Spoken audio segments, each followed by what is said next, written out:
Vaibhav Suryavanshi, remember the name. Now, what were you doing when you were 14 years of age? Maybe playing gully cricket, finishing your homework, or running around the park, climbing different trees, plucking your favorite mangoes or apples. But Vaibhav Suryavanshi is writing his name in history books. He's now become the second fastest centurion in the history of the IPL, the youngest centurion in the history of IPL, all at the tender age of 14. Playing for Rajasthan Royals in just his third game, he has made the entire cricketing world wake up and notice him. Now remember, even before this IPL started, Vaibhav Suryavanshi was making waves, was making headlines simply because he was signed up just as a 13-year-old by the Rajasthan team. At that time, nobody really thought that this youngster, who probably Rajasthan would have signed looking ahead to the future as a long-term prospect, will make his mark in this particular edition of the IPL only. In the very first game that he played, he smashed the six of the first delivery he faced, and that was against a test bowler in Shardul Thakur. You thought that was the exuberance of youth. It may have been a one-off. This is not going to last. Well, if you thought that, then you couldn't have been further away from the truth, because what he's shown in just his third game is unprecedented.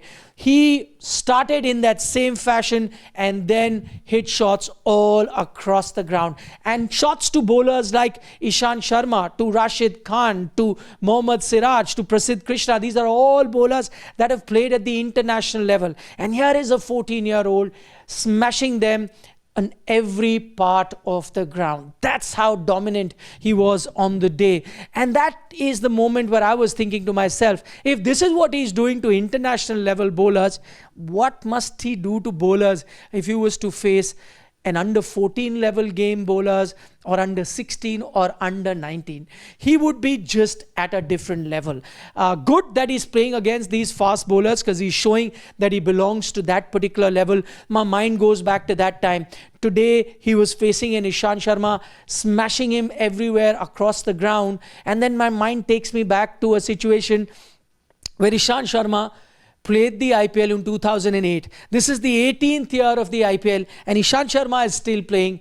And Vaibhav Suryavanshi, when Ishant Sharma made his IPL debut, forget about being in this world, he wasn't even an idea. And today he was hitting a Ishant Sharma all around the park. And also gave me a moment to see how life comes a full circle. This young Ishant Sharma at 19 years of age made his mark, where he made a Ricky Ponting, an established batter at that time, hop around as a 19-year-old young fast bowler. And today, as a veteran of the sport, he was faced against a 14-year-old, and yet he found it very difficult to come to terms with the situation.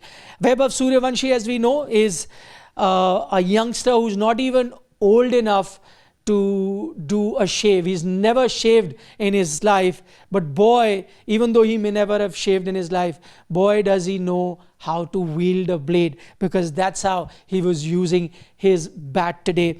Going forward, I think the sky is the limit for this youngster. I know that there is a lot of debate about his age, whether he is 14, some saying he looks 16, some saying, he would be older than that. All I'd like to tell you that, listen, on his Aadhaar card, he is officially 14. He plays in BCCI age group cricket. BCCI has its own way of checking age fraud, and they're very strict with that. If he is complied by then I think we have no reason to doubt it. And even if you have any doubt in your mind, well, two things I'll say to you.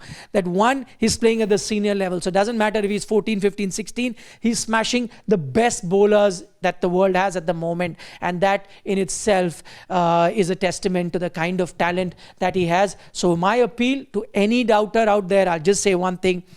Don't remember him as a 14-year-old. That 14-year-old playing IPL is passé. It's an old headline. Let's remember him for being the second fastest centurion in the IPL. That should be the hallmark of Vaibhav Suryavanshi, and I think that will be the hallmark of this young kid. Forget about the debate over his age. He's the second fastest centurion in IPL history. He's the youngest centurion in IPL history.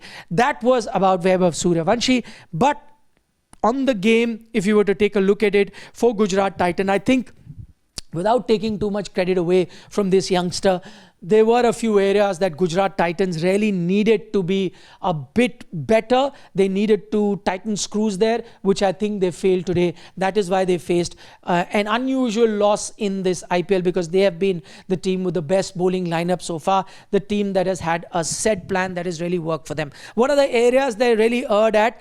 Some may doubt, their start in Sai Sudarshan, Shubman Gill, but I will not try and point too many fingers there, because this sort of an approach, consolidating on top and getting a total which is at par and sometime above par, has helped them. That is why they've been the most successful team this season. And even though they may be third in the points table, remember, they still have a game in hand, and if they were to win that, they will go on top of the table ahead of a Mumbai Indians and RCB that are on top of them. But I think the areas where they did falter today was especially in the captaincy. Rashid Khan came out to captain as a stand-in captain because Shubman Gill was not batting.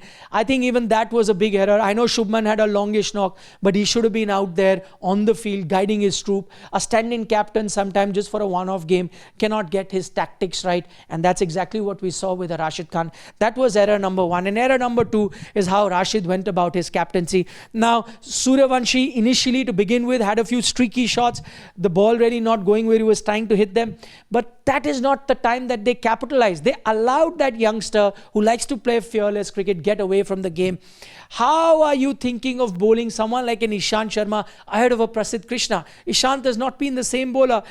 Suryavanshi is off to a good start. Jaiswal is off to a good start in the power play. You need a quick wicket. You have to bring your best bowler of this season in Prasidh Krishna. How is it that Ishant bowls ahead of Prasidh? By the time Prasidh came, and he looked much better than Ishant, I think the pressure was off on Vaibhav Suryavanshi. And even if he could not get too many boundaries to begin with Prasidh, he did not panic. And I think that's the problem that Gujarat had in terms of their captaincy. Even Washington Sundar.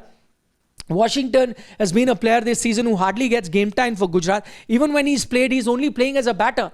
And yet you bowl him ahead of Rashid himself. If I'm Rashid Khan, I may not have had the best season in this IPL, but I would back myself to get the wicket of a youngster early on rather than trust a Washington Sundar. And that's exactly where they erred.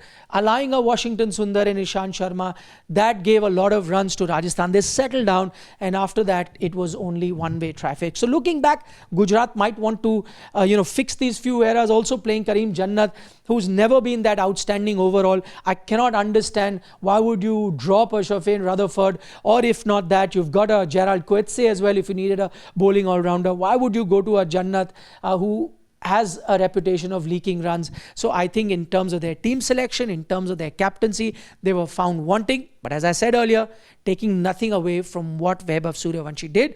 Of course, tougher tests await this youngster, 14-year-old. Now the world has taken note of him. Now you will have people really forming up some plans against him, looking at his weaknesses closely, and then will be his real test if he can continue to score in this vein. But whatever said and done, he's gone where no other youngster has gone before him. Do give us a like on our video if you're enjoying our content, and a request, please do subscribe to Sports Today. Nikhil Naz signing off.